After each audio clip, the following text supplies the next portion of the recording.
எல்லாருக்கும் வணக்கம். டெய்லி ஒரு அப்டேட் நம்ம சேனலில் வந்துட்டுருக்கு. அது பிரகாரம் பார்த்தீங்கன்னா இன்னைக்கு என்ன பார்க்க போகிறோம் அப்படின்னா, எனக்கு நிறையா கால்ஸ் வரதை பேஸ் பண்ணி தான் நான் வீடியோ அப்டேட் பண்ணிகிட்ருக்கேன். எல்லாமே பண்ணிட்டு வீடியோஸில் டிப்ஸ் அண்ட் ட்ரிக்ஸ் நான் ஷேர் பண்ணிகிட்ருக்கேன்.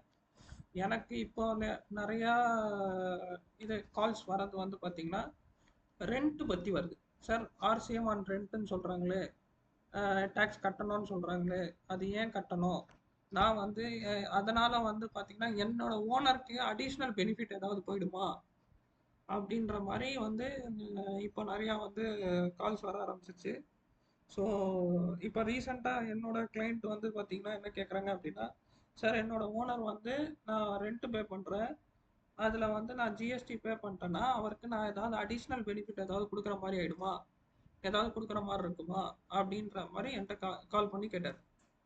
ஸோ அதை அந்த கொஸ்டின்க்கெலாம் ஆன்சர் பண்ணுற மாதிரி தான் இந்த வீடியோவை நான் இப்போ போஸ்ட் பண்ணுறேன். ஸோ அந்த கொஸ்டினுக்கு கிளாரிஃபிகேஷன் கொடுக்கறதுக்கு நம்ம வே பேக் 2017க்கு நம்ம போனோம். ஜிஎஸ்டி இம்ப்ளிமெண்டேஷன் ஸ்டேஜுக்கு நம்ம போனோம்.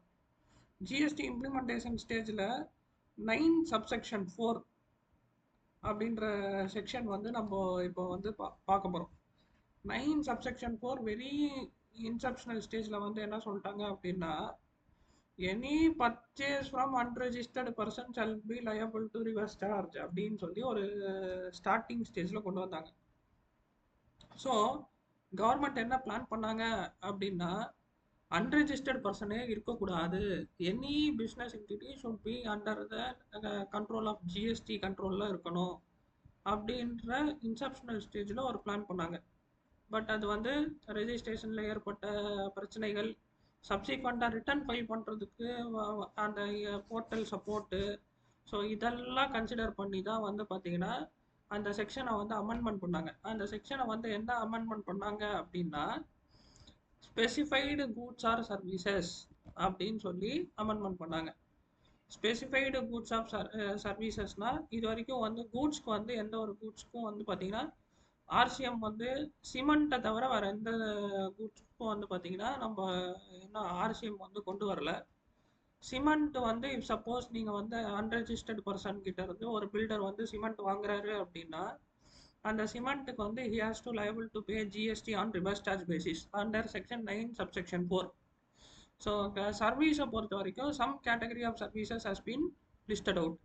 ஒன்று பார்த்தீங்கன்னா கூட்ஸ் டிரான்ஸ்போர்ட் ஏஜென்சி, இன்னொன்று பார்த்தீங்கன்னா இப்போது ரெண்ட் சர்வீஸ், அப்புறம் பார்த்தீங்கன்னா individual advocate, firm of advocate. இவங்க ரெண்டு பேர், இவங்க கிட்ட இருந்து வர சர்வீசஸ், ப்ரொக்யூர் பண்ணுற சர்வீசஸ் எல்லாமே பார்த்தீங்கன்னா ஆர்சிஎம் ஆஃப் ரெண்ட். ஸோ இந்த ஆர்சிஎம் கான்செப்ட் அப்படி எடுக்கணும் அப்படின்னா வீடியோவோட லென்த் அதிகமாக போகும். ஸோ ஷார்ட்டாக எல்லாருக்குமே உபயோகப்படுற மாதிரி எல்லா சின்ன கிளாஸ்லேருந்து பெரிய கிளாஸ் ஆஃப் பிஸ்னஸ் பர்சனும் பார்த்தீங்கன்னா இந்த 3 கான்செப்டை ஃபேஸ் பண்ணுவாங்க. ஒன்று பார்த்தீங்கன்னா GTA service, goods transport agency. இன்னொன்று பார்த்தீங்கன்னா ஏதாவது ஒரு லிட்டிகேஷன் வரும், ஸோ அட்வொகேட்ஸ் யூஸ் பண்ணுவாங்க. So individual advocates are firm of advocates. So அடுத்து பார்த்தீங்கன்னா இப்போ ரெண்ட்டு. ஓகேங்களா? இப்போ ஜிடிஏ சர்வீசஸ்க்குமே பார்த்தீங்கன்னா ஃபார்வர்ட் சார்ஜில் யூஸ் பண்ணலாமா, ரிவர்ஸ் சார்ஜில் யூஸ் பண்ணலாமான்னு ஜிடிஎஸ் பர்சனுக்கு பார்த்தீங்கன்னா ஆப்ஷன் கொடுத்துருக்காங்க. அதை பற்றி டீட்டெயில்டு வீடியோ பார்த்தீங்கன்னா நம்ம இன்னொரு நாள் பார்க்கலாம். இதில் GTA services who are opted for reverse charge mechanism அவங்களுக்கு பார்த்தீங்கன்னா உங்களுக்கு ஆர்சிஎம் கான்செப்ட் வரும். அது even if you procure services from registered person or unregistered person, you are liable to pay GST on reverse charge basis provided conditions apply. அந்த conditions applyனா அந்த registered person பார்த்தீங்கன்னா if suppose he has opted paying GST on forward charge basis, he can proceed further with forward charge basis. அதுதான் அந்த condition apply. So இதை பற்றி ஃபர்தராக அந்த GTA services பற்றி பார்த்தீங்கன்னா நம்ம இன்னொரு நாள் பார்க்கலாம். இன்னைக்கு கான்செப்ட் ஆஃப் வீடியோ பார்த்தீங்கன்னா ரெண்ட்டு தான். ஸோ இந்த ரெண்ட்டுக்கு பார்த்தீங்கன்னா சார் ஜிஎஸ்டி ஆன் ரெண்ட் யார் யாருக்கு அப்ளிகபிள் அப்படின்ற இதை நம்ம இப்போ பார்க்க போகிறோம். ஜிஎஸ்டி ஆன் ரெண்ட் அப்படின்னா முதல்ல பார்த்தீங்கன்னா சப்ளையர் ஆஃப் சர்வீசஸை நம்ம 2 கேட்டகரிஸாக பிடிக்கணும். ஒன்று பார்த்தீங்கன்னா registered supplier, unregistered supplier. Supplier of சர்வீஸ்னா சார் நான் ரெண்ட் தானே கொடுக்குறேன், அது என்ன service? Providing an immovable property under rent shall attract supply under section 7. ஓகேங்களா? ஸோ இது வந்து ஹைகோர்ட் ஆர்டரும் வந்திருக்கு. ஃபர்தராக வந்து பார்த்தீங்கன்னா இது ஹைகோர்ட் ஆர்டரும் வந்திருக்கு. ப்ளஸ் வந்து பார்த்தீங்கன்னா நம்மளுக்கு நிறையா நோட்டிஃபிகேஷன்ஸும் வந்திருக்கு. ஸோ இம்மூவபிள் ப்ராப்பர்ட்டி ரெண்ட்டுக்கு விடுறது வந்து சப்ளைன்ற டெஃபினிஷன் கீழே வரும். ஸோ அந்த சப்ளைன்ற டெஃபினிஷன் கீழே வரும்போது நம்மளுக்கு வந்து பார்த்தீங்கன்னா அந்த supplier of services and recipient of supply services அப்படின்றத நம்ம பார்க்கணும். If supplier is registered person, so ரிசிபியண்ட்டுக்கு எந்த ஒரு பிரச்சனையும் கிடையாது. If suppose recipient of service வந்து பார்த்தீங்கன்னா அன்ரெஜிஸ்டர்ட் பர்சனாக இருந்தால் அவருக்கு எந்த ஒரு பிரச்சனையும் கிடையாது. ஸோ இப்போ இந்த ஆர்சிஎம் ஆன் ரெண்ட் வந்து பார்த்தீங்கன்னா if suppose the supplier of the service is unregistered person and recipient of the service வந்து பார்த்தீங்கன்னா ரெஜிஸ்டர்ட் பர்சனாக இருந்தால் மட்டும்தான் இந்த ஆர்சிஎம் ஆன் ரெண்ட்ன்ற கான்செப்டே வந்து அட்ராக்ட் ஆகும். ஸோ சார் என்னோட சப்ளையர் வந்து பார்த்தீங்கன்னா ரெஜிஸ்டர்டா அன்ரெஜிஸ்டர்டா அப்படின்றத நான் வந்து எப்படி சார் தெரிஞ்சுக்கிறது அப்படின்னு நீங்கள் கேட்டிங்க அப்படின்னா self services dot GST dot ஜிஓவி.in அப்படின்ற வெப்சைட்குள்ளே போயிட்டு சர்ச் டாக்ஸ் பேயர் அப்படின்ற ஒரு ஆப்ஷன் இருக்கும். அந்த சர்ச் டாக்ஸ் பேயரில் சர்ச் பை பேன் அப்படின்னு ஒரு ஆப்ஷன் இருக்கும்.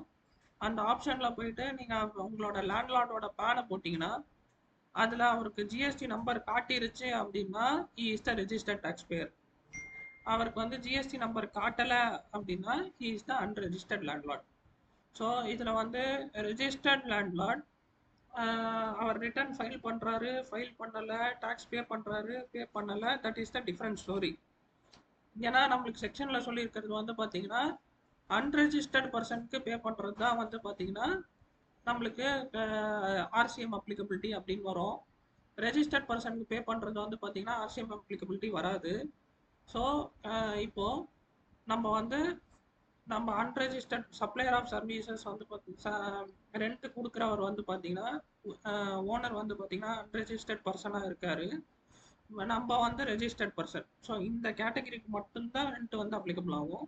அவங்க பே பண்ணுற ரெண்ட் அமௌண்ட்டுக்கு 18% வந்து ஜிஎஸ்டி வந்து ஆர்சிஎம்ல பே பண்ணிட்டு அந்த அமௌண்ட்டை வந்து அதே மந்த்தில் அவங்க இன்புட்டாக கிளைம் பண்ணிக்கலாம்.